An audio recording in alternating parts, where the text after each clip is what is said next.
द्रौपदी को स्वयं कृष्ण बनना पड़ेगा, स्वयं कृष्ण की तरह उस चक्र को धारण करना पड़ेगा और उन वहसियों का संहार करना पड़ेगा।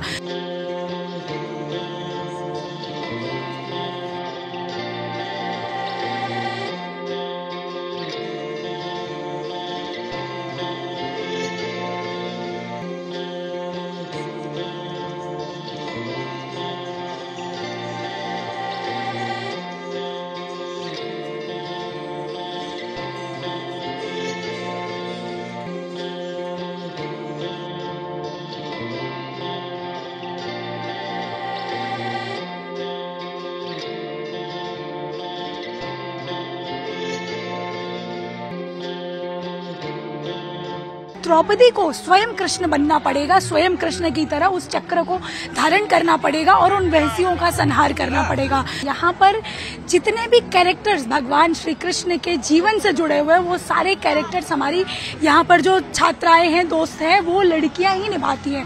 यानी अगर कृष्ण भी बनना है तो लड़की बनती है, राधा भी बनना है तो लड़की बनती है। यानी कि भगवान श्री कृष्ण की जीवन लीला का एक एक अंश निभाने का, एक एक किरदार निभाने का काम यहाँ पर एक लड़की ही करती है। तो हम इस तरह से प्रत्येक वर्ष त्रिवेणी छात्रावास में कृष्ण जन्माष्टमी को मनाते हैं। आज के माहौल को देखें और पीछे कुछ दिनों पहले हुई घटनाएं जिस पर पूरे देश की आत्मा रो पड़ी और वो कहीं ना कहीं आग बबूला हो गए, अपनी आवाज को बुलंद करने लगे, तो मुझे उसको देखते हुए यही लगता है। और आज इस त्रिवेणी छात्रावास के अंदर जैसे देख रहे हैं कि सभी किरदार लड़कियों को निभाने पड़ रहे हैं। हम एक बड़ी खास बात है यहाँ पर कि कृष्ण भी कोई लड़की ही बनी है। तो बस मैं यही कहना चाहूंगी कि सुनो द्रौपदी, अब शस्त्र उठा लो, क्योंकि अब गोविंद ना आएंगे।